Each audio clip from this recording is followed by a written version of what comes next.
In this video, we're going to talk about costs in the short run. First thing we should do is just go over some basic definitions of what exactly we mean by economic cost and economic profit. Earlier in the course, we noted that there were two broad categories of cost. One is explicit cost and another is implicit cost. Explicit costs are costs that you actually pay. If you're running a firm and you buy some plywood, the expenditures on that plywood would be one of your explicit costs of production. An implicit cost is one where you're giving something up, but you're not explicitly paying for something.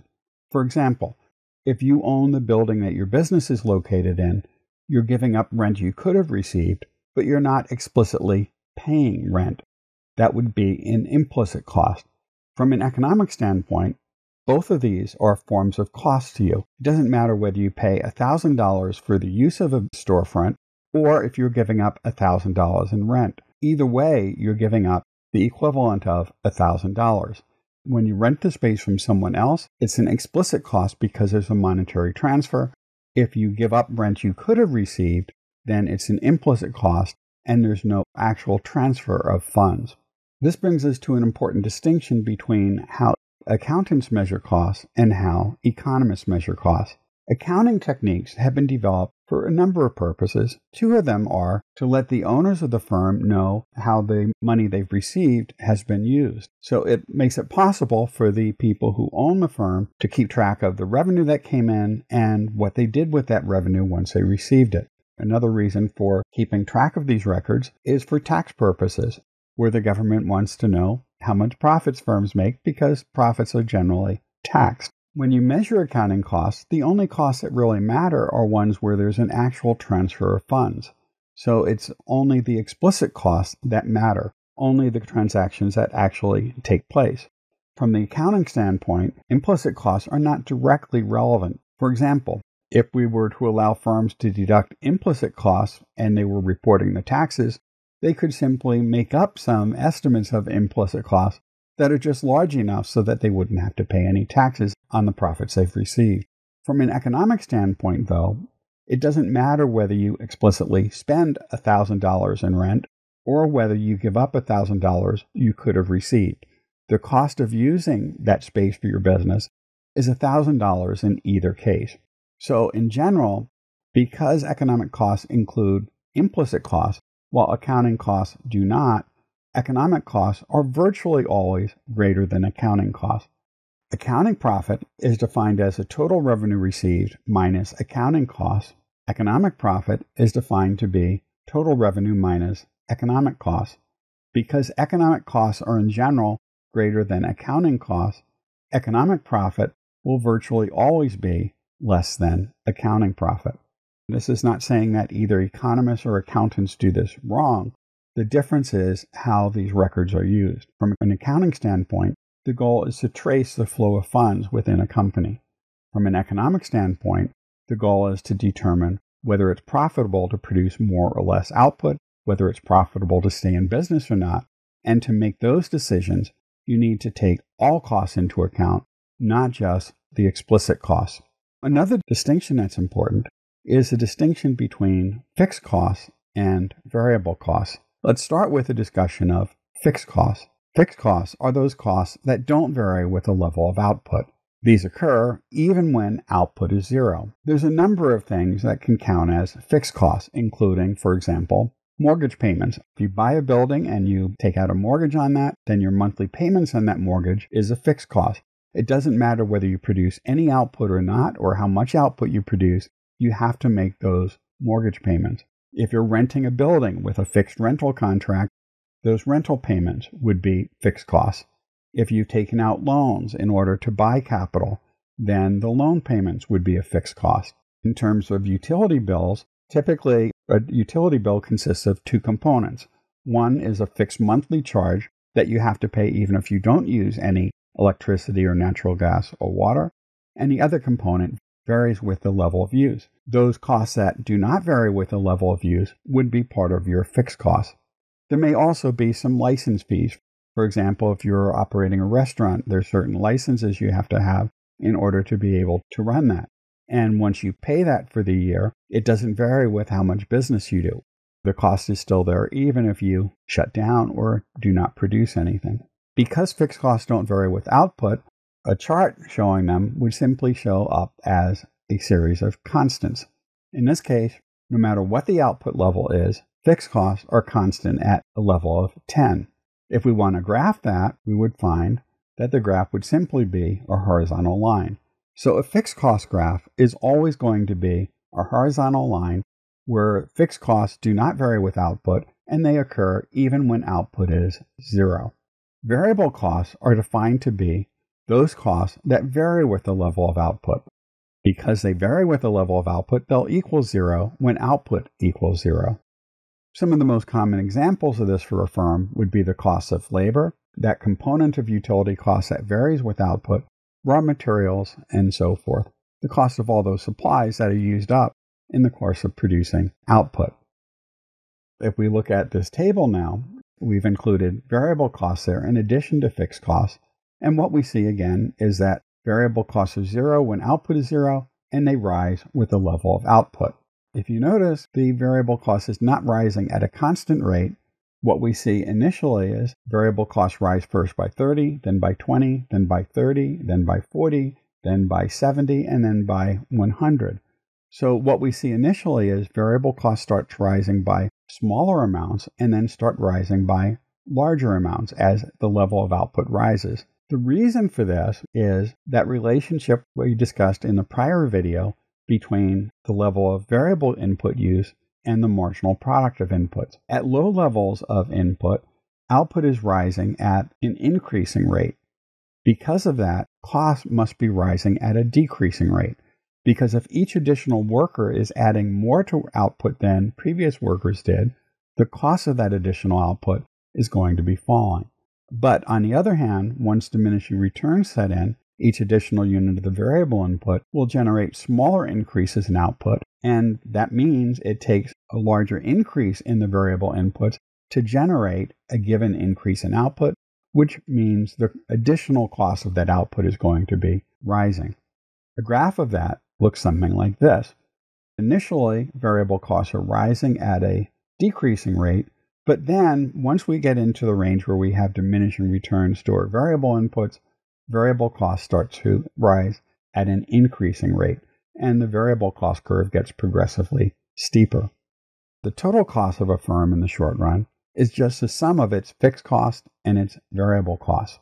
So I've added now a total cost column, which is just the sum of the fixed and the variable costs.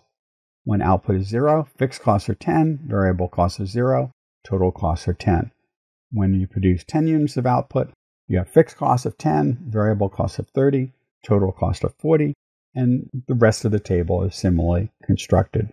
A graph of the total cost curve looks very similar in shape to the variable cost curve, but it's shifted up vertically by the amount of fixed costs. Because essentially what you're doing is you're adding fixed costs to the variable costs at each level of output, and essentially we can think of that as just taking that variable cost curve and shifting it up vertically by the amount of fixed costs. For each of these cost measures, we can also define the corresponding average cost version of those. Just as we had fixed costs, we have average fixed costs, which are defined to be fixed costs divided by quantity.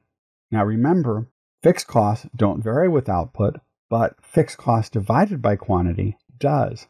I've added an average fixed cost column to this cost schedule. And what we note is that average fixed cost is undefined when we produce no output, because dividing by 0 gives us an infinite amount. And when we have 10 units of output, fixed costs are 10. Average fixed costs are 10 over 10, or 1. When you produce 20 units of output, average fixed costs are 10 over 20, or 1/2. When you produce 30 units of output, it's 10 over 30, or 1/3. When you produce 40 units of output, it's 10 over 40, or 1/4. When you produce 50 units of output, it's 10 over 50, or 0.2.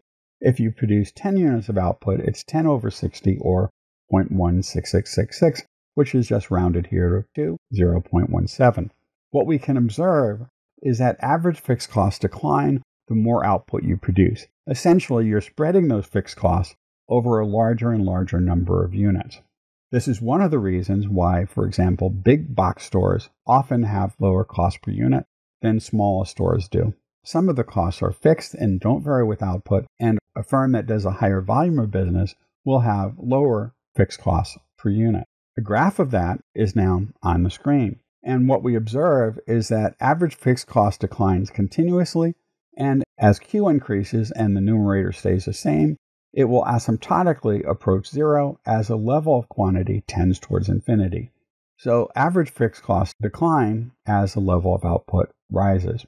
Average variable cost is measured as just the ratio of variable cost to quantity. A listing of average variable costs has now been added to this table, and we find that when output equals 10, average variable cost is 30 over 10, or 3.